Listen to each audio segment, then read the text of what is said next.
Hello and welcome everyone back to another episode of Doctors Schuster and Oxley, the podcast, The Power of Stories. We're delighted to have you with us once again. And today we're joined by Marilyn Pearson Hendricks, the CEO of WorkTech Advisory. Before we introduce Marilyn, I thought it'd be worth reflecting on the big event that comes around every February.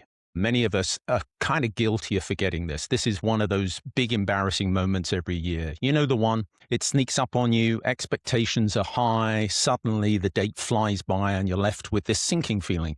You're frozen with indecision. Can you put the winter coat away or not? Of course, I'm talking about Groundhog Day. A Groundhog Day takes place on the 2nd of February, Punxsutawney, Pennsylvania, where the crowds gather before dawn at Gobbler's Knob for the ceremony that is in equal parts folklore, theatre, tradition. Members of the inner circle dressed in tuxedos and top hats consult with Punxsutawney Phil, who seems to have lived a very long and fruitful life, to see whether he spots his shadow. And if he spots his shadow, we get 6 more weeks of winter, or an early spring, as the case may be.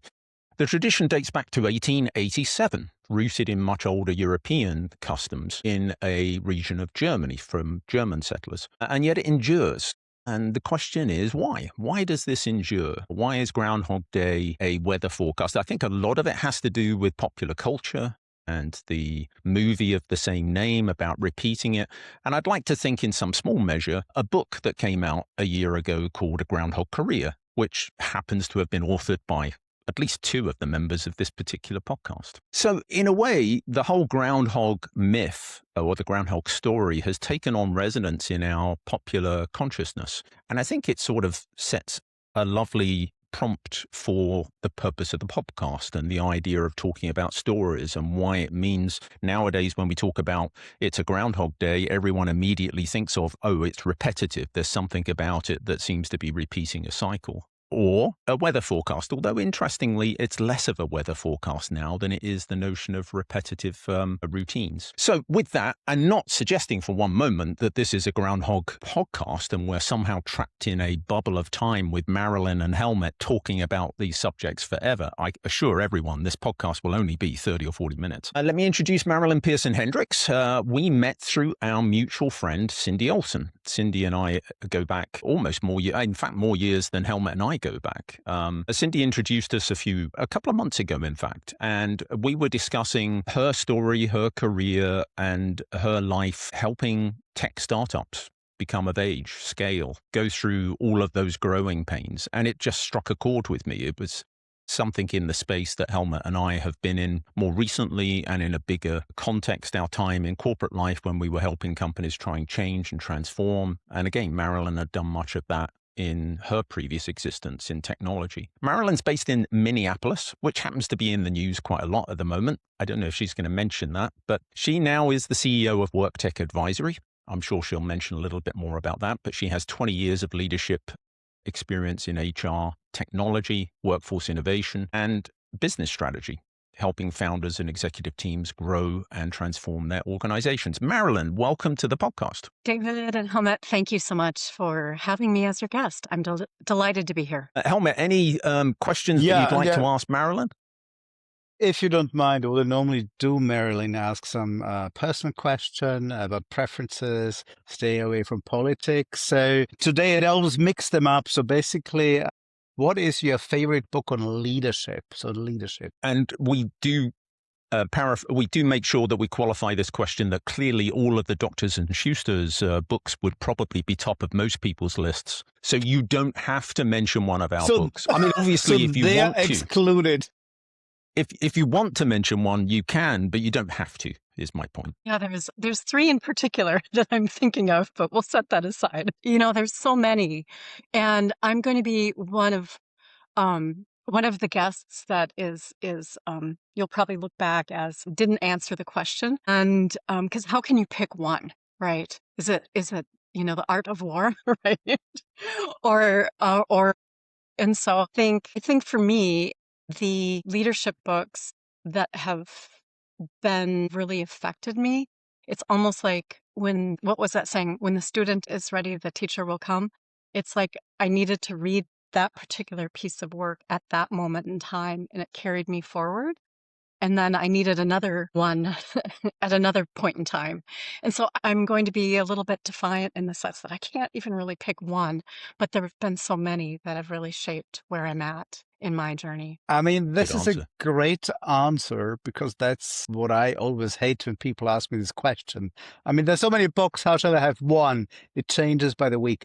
However, I'm going to continue a bit with that because it basically tells the audience a bit about you, how you operate, and that's the main purpose of that. Who is your inspiration in terms of management and leadership thinker? If you can think of one or two people, but you can also say there are too many to even talk about that. So what is the one, two thinkers you really, really think that they inspired you? Well, maybe I could tell you just a little bit about one of my employment opportunities that I've had in my career. And I had the honor and good fortune to be recruited and hired to work for a company called PDI, Personnel Decisions International, which merged with a company called Ninth House. And then they were acquired eventually by Korn Ferry. And so I had the honor and good fortune of working with roughly 200 PhD IO psychologists who worked with and provided consulting in their leadership practice and wrote books for the largest companies on the planet in 30 countries. And so for 4 years, I was the head of technology alliances and partnerships. And so I was in the sea of people who were authors and thought leaders. The founder of the company,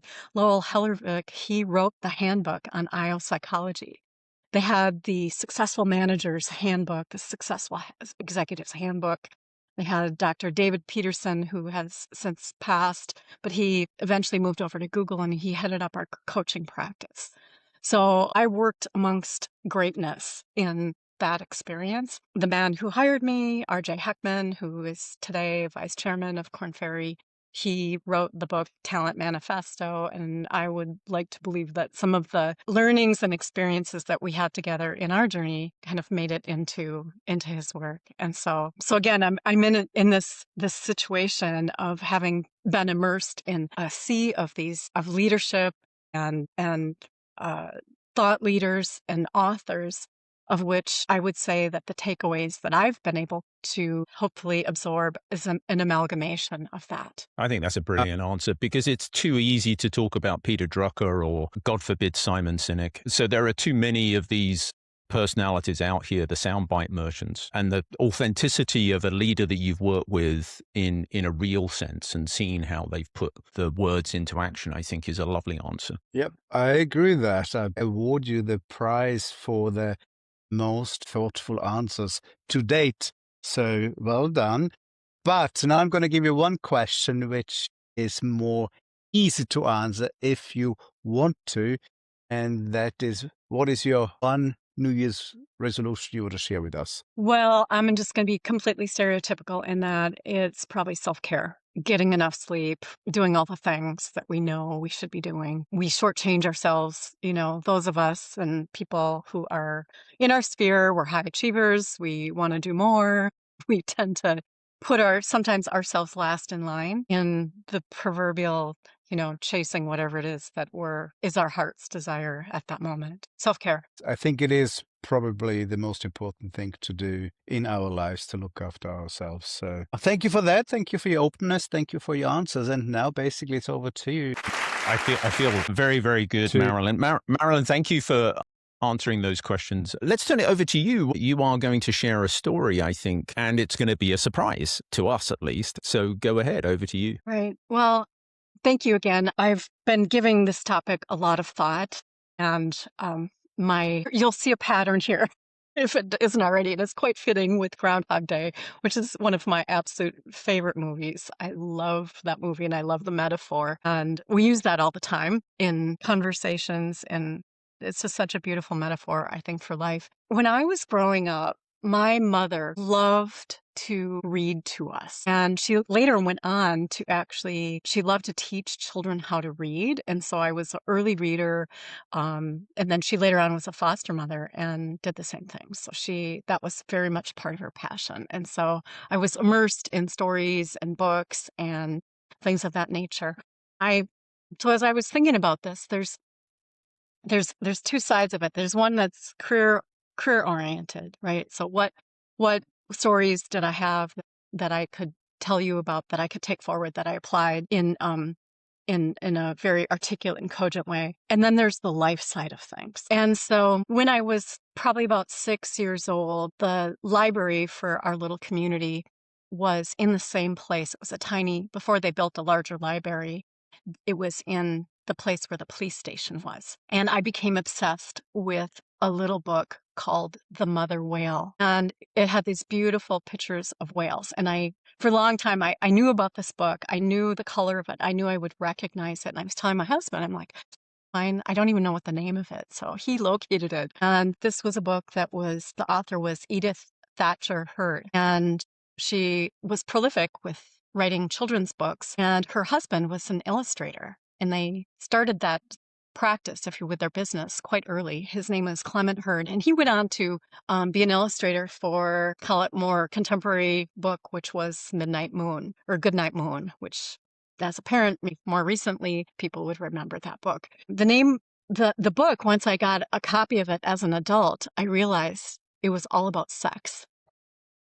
And so it was a circle of life. It was, the mother gives birth to a baby, was on to the baby grows up, gets fed. It's a dangerous world. It can be dark. And then she goes and mates again, has another baby, and then the original baby has to go off on its own and grow up.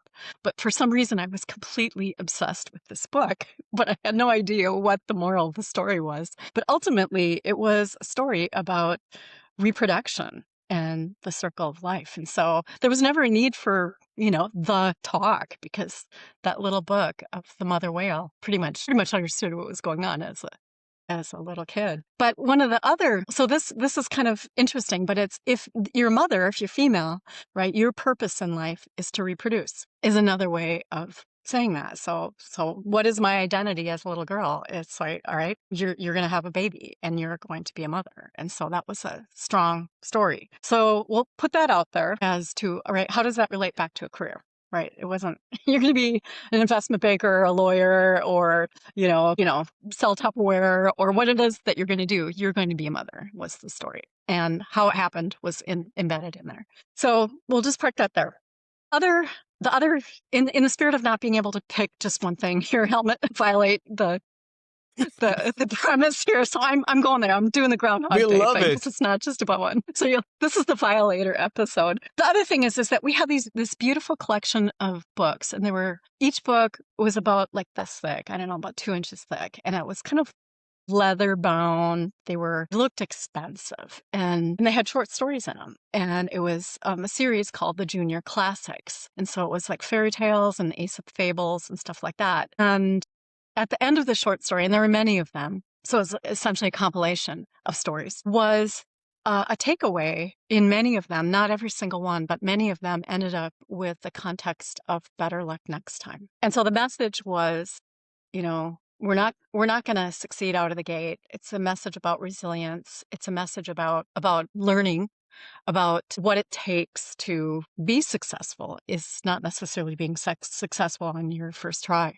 And so that became a saying that we had in our family of whatever happened, right? You spilt milk or something didn't happen the way that we had hoped or expected, we came back to this repeating theme, which is very apropos of Groundhog Day, which was better luck next time. We didn't plan this, David. We did not. I think, well, exactly. Yes. Was there more to that story that you wanted to share, or were there the two stories that you... Yeah, I mean, a little bit. So if you fast forward to today with the key messaging of women of my generation that grew up in, so I was born in the late 60s and grew up in 70s and even 80s, but there wasn't an expectation about a career. There wasn't, at least in my home, there was an expectation about your future family. And at one point in time when I was a teenager, I asked my doctor about getting my tubes tied. I said, I don't really want children. This is not my calling. I didn't know what it was, but I knew it wasn't that. And that if you wanted children, you should really want children. And so I was fortunate to my life partner, my husband, we chose together not to have children. But it was so interesting that, when we look at the key messaging, or me in an entrepreneurial venture today and working with entrepreneurs, and then I've also recently joined one of my call it clients as a co-founder in a tech company in AI called Galvaco. And so we're just coming out of stealth mode. And so there was never any programming for someone like me to be a founder, or the identity work that actually happens in that journey was completely absent. So the odds of me landing into this spot that I'm at today are, profoundly unlikely, I think, if we think about the stories that shaped us. But that's sort of where I was going to go with my first question, which is that we're often told that you can be anything you can imagine or anything you can picture, and the importance of role models, of mentors, people that you can emulate. If the first choice of your story was about being a whale, how did you break free from the clasp of Jonah? I don't know, really. I think it's the importance of mentors, and maybe they're micro mentors. And one of the things that I've been thinking about as I've watched some of your podcasts with other guests is the topic has come up as the role of education, or formal education, and how is AI changing this? And now we've gone from where education or access to information or knowledge or wisdom there's a lot of scarcity in that. And now we're in a situation where it's at our fingertips. And if you can think it, you can have access to it in a way that we've never had in our lifetimes. But yet at the same time, the people that are around us have also still an ongoing profound impact in shaping where we go and what we have in those conversations, in spite of, AI taking over whatever it is that you might be worried about at the moment. But it's that mentoring in the conversations, and how did that happen? So I'm not sure I can even say how it did, other than just by probably dumb luck and an accident and being opportunistic and having made other life decisions where I can take risks in what I do and where I spend my time, and have that as a luxury. It also gets into planned our careers versus having things be serendipitous and being a little bit on the lucky Were you side, or in the right conscious time. were you conscious at any point that, again, I'm using metaphors from your book, that you were swimming against the tide?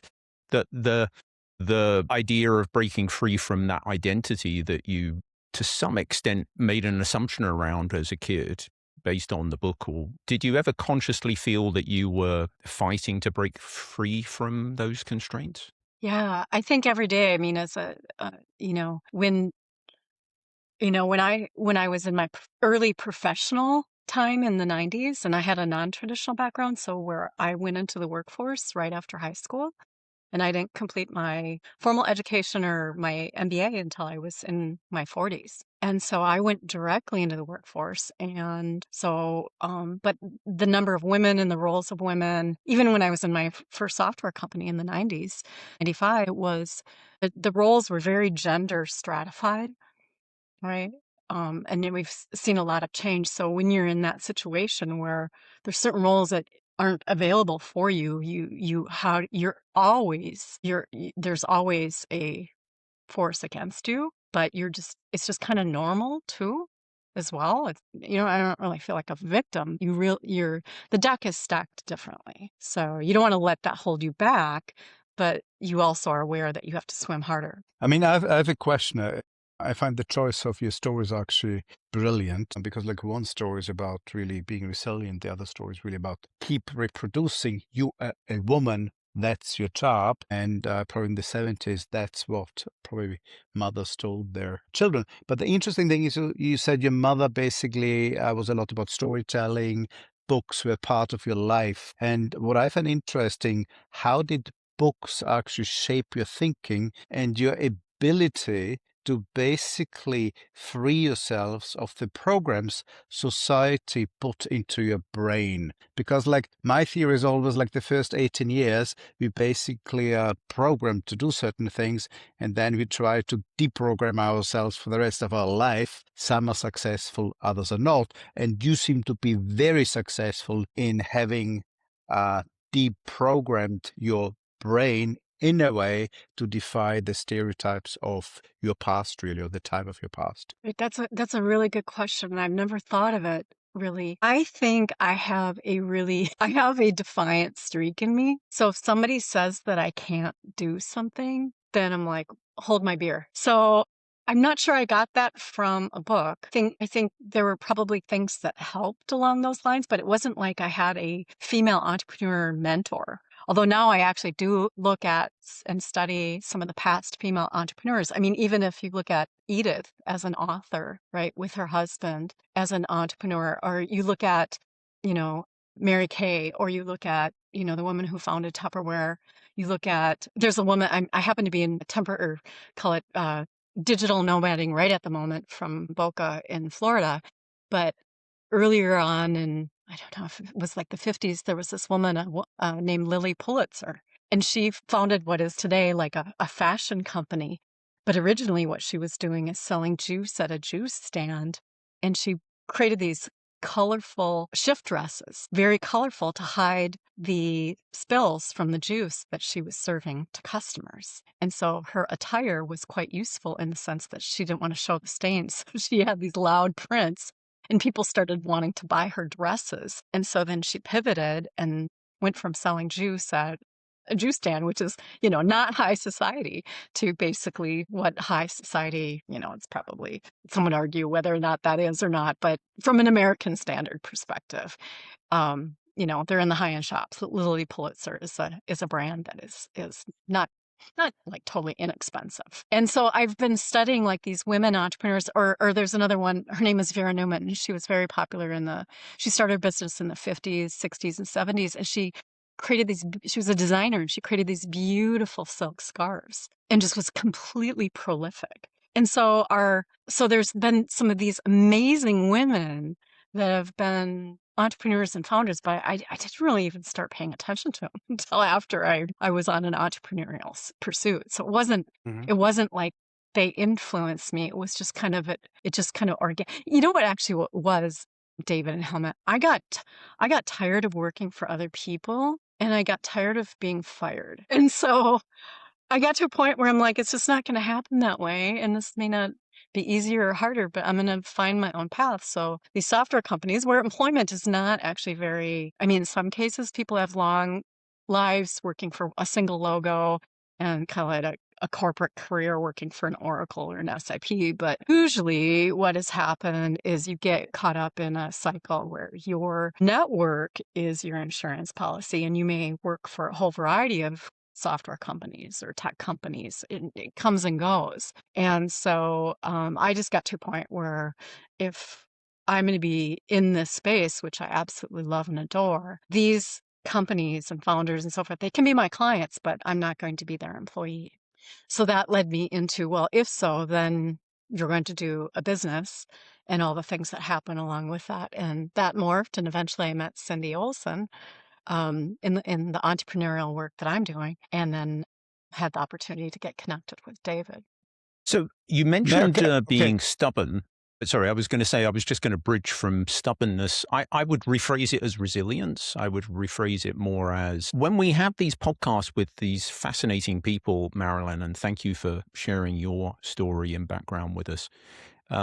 It's hard not to get inspired by how they get knocked down and pick themselves back up. And the word resilience comes to mind. You used a different word, and you went back to your second story, which was better luck next time. And I kind of see that nowadays we talk about try, fail better. There are these adages, which I think are truisms, the sense of keep going, of perseverance, of being determined that ultimately you're going to learn from mistakes and keep going and try and assimilate all this stuff to get better tomorrow. Are you conscious of that? Is that something that just was organic, that do you think of yourself as highly resilient and determined? Yeah, I do. I do think kind of unlikely actually to be here. I'm not unaware of that on a daily basis. The thing that I have a problem with a little bit on this kind of, fail fast thing is that an excuse for not reflecting, right? So one of the things that was interesting about, I'll go back to the movie with Bill Murray of Groundhog Day is that, at first he did a lot of the fail fast, right? How many ways could he off himself or all the things, which was quite humorous. And then, but it's through the reflection. And so one in work that I've done with lots of different founders and on repeat is how can we skip a whole bunch of those steps, if possible, of the trial and error? Now, one could argue that that's the whole purpose, is that, but that can get expensive and it could lead to not being able to fulfill the goal, whatever that goal is, or could really lead to bad outcomes with trying the wrong things on repeat. And so I've tried to be also, if we use another character, Glenda the Good Witch of the North, or come in from and help people avoid the trial and error that happens in the entrepreneurial journey. And there's some real common ones that I see over and over and over again. There's certain patterns of error. So failing, and then what do we do in between our failures? So that reflection time is quite important, which was pretty interesting. One of your podcast guests who had the journaling software that, Tony, the importance of reflection. Tony, yeah. You had a question. Yeah, I mean, what I find really interesting, you talked a bit about the importance of role models or how important that was for you. And I'm a bit around in the startup world. What I find very, very frustrating, interesting, not understanding why I see very, very, very few female startup entrepreneurs. Now, I see many really talented women on this planet. So I'm part of a youth organization, and my God, yeah, you see really talented women. Why are there so few? I mean, what is your opinion about that? Well, if you look at its access to capital, so the tech bros doing the funding and so forth, you are facing a whole different level of headwind in as a female founder. I have a client right now, female founder. She's competing against a company that essentially kind of unicorn and was just acquired by ServiceNow. Quite a bit of money. And they were probably neck and neck at an earlier time. She was headquartered out of Austin. They were headquartered out of the Bay Area. So that is another thing. So your connections. So yeah, the female founder thing is really an issue. The level of so one of the things that I've done is kind of as a side project, I've been identifying and studying the female founders in, call it WorkTech, for the last 4 years, 5 years. And so I've started to identify them globally. And it's been really interesting. But I would say, if we could summarize, why aren't there more? I think we have stereotypes in access to capital funding. And there's research on that. I mean, So a basically, lot I've of been them end thinking up about that. being, go ahead. Yeah, I think, I really think there's part of this like baby issue out there where many founders or many basically investors think, well, what if this is unspoken question, really. What if she's having a baby? Which is a completely ridiculous, basically, question. But I think that is a lot of the reasons why there is. And the second level is really just there are not that many positive role models in the startup scene. There are very, very few. And I think that's, for me, is the biggest problem, that there are very few unicorn female startup founders out there. So I think that's one of the things. Yeah. So we've got a lot of work to do, I think. And so it does come back to the mother well, right? What is the messaging? And it's not just messaging for women, it's like messaging for men, of the role of women. And until we have, call it, equal access to the ability to parent as your full-time choice for men or women, right? I'm not sure we will achieve equality. It needs to be an acceptable, socially acceptable and honorable choice for the the male partner to take the primary role as a parent and not have that be looked down upon or a status question there. As women, we won't achieve equality. Yeah, that was actually It's very visibly David, I think that was very visible in BP. The most successful women, and there were many in BP, had often a husband that would actually trail or accept that he would follow his partner wife. Yeah, I think that's a very good point you made. David? I You was had going to say, sadly, we've reached that point of the podcast where I'm going to start to wrap us up a little bit. let me just ask each of you to reflect a little bit on our conversation so far. Helmut, let me start with you. What are your takeaways from the stories that Marilyn shared? Well, my takeaway from today is actually the podcast as too short, yeah, because we're completely and utterly running out of time. I found it very, very stimulating. I found it actually very, very a level of thoughtfulness and depth, which I really appreciated. But I think the key message is, yeah, role modeling is very, very, very important. I think there's lots to do. I think we've made lots of progress in terms of like equality, but there's so much more to do. And I think the third thing is what I heard you say is if you are a woman, just take on the role of role models because you can do so much good.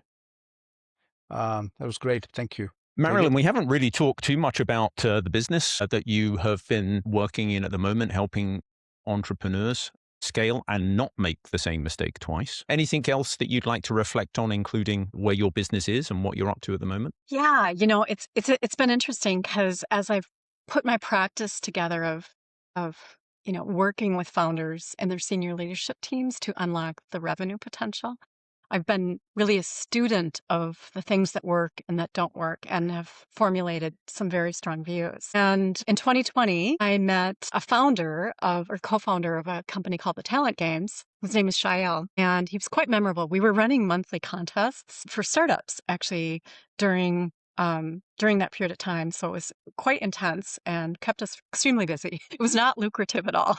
we weren't making any money, but we were making lots and lots of connections. And so we saw a lot of vendor pitches for their sales, for their fundraising, those kinds of things, and also really expanding our network. So I met Shael. He had been in the process of moving from Pakistan over to Canada, so coming into North America through the sponsorship that the Canadian government provides, which is unbelievable for entrepreneurs. So he ended up in New Brunswick. So a couple of years ago, he came back to me and had sold his interest in the Talent Games, which was gamified assessment. And they had a beautiful portfolio of some major global accounts. He came back about a year and a half ago, and we started working together and hatched essentially a plan, which is now called Gavico. But it's a way to take business rules and give enterprises the ability to elevate business rules above the platforms that they're using in their all of the things and have a way of monitoring those rules against, call it, any of the agentic AI that they might be aspiring to unleash, or really understanding of their overall data, which today is usually in most businesses still a hot mess. So it's solving a really unsexy but very useful problem. And that's an example of how you've been working to help entrepreneurs. And in a way, I think the question of how do you help entrepreneurs scale is something that Helmut has been very active in as well. He's invested in a number of startups in Europe. And the genesis of our book writing exploits came from a series of conversations we were having up to through the COVID period, where there was this common theme with entrepreneurs struggling with somewhat existential questions. Why am I here? What am I doing? What's the purpose of this? And interestingly, many of them were like, the biggest challenge I have is managing people. I hate managing people. If it was just the product, it wouldn't be so bad. So we thought, well, what can we do to help? I think you've gone in a different direction because you're much more hands-on. You're actively helping entrepreneurs get through those early stages. Marilyn, thank you for sharing the stories. They were extraordinary. The mother whale story, for some reason, is going to stay with me for some time. I think you sold that extraordinarily well. But the whole better luck next time, I think, is great because we do beat ourselves up about the mistakes we make. I know I do. Thank you for joining us. Typically, at the end of our podcast, we do a couple of things. So what I'll just do quickly is give a plug for the other podcasts that are out there on our platform. If you liked this podcast, I'm sure you'll like the others. So please hit the link and take a look at the other podcasts. Helmut's very keen to share his thoughts on this by saying that if you like the podcast, you'll love the books. And, he's not wrong when he says that. So I think check out the books. We have content on our website, a series of articles, all free content, which covers questions of careers, both today and how they're unfolding. And our newsletter is the final thing that I think I'll plug. We send out a free monthly newsletter on career-related subjects, trying to lean into being career futurists and thinking about how careers are changing and how we personally can make the best of it. So let me park it there. Marilyn, final word from you. Thank you for the good work that you're doing in our ecosystem and with people and with leaders and with just how you're giving back to the community. It's so important. And so don't underestimate the importance of what you're doing. Thank you very much. Well, we certainly have a lot of fun doing it. Herr Schuster, final words from you. Yeah, for me, a good podcast is a podcast that makes me think long beyond the actual podcast. And you did exactly that. So many thoughts in my brain. I need to reflect on that. And I hope we stay in touch. And the last thing to say is Auf Wiedersehen, as we say in German. See you soon. Bye, everyone.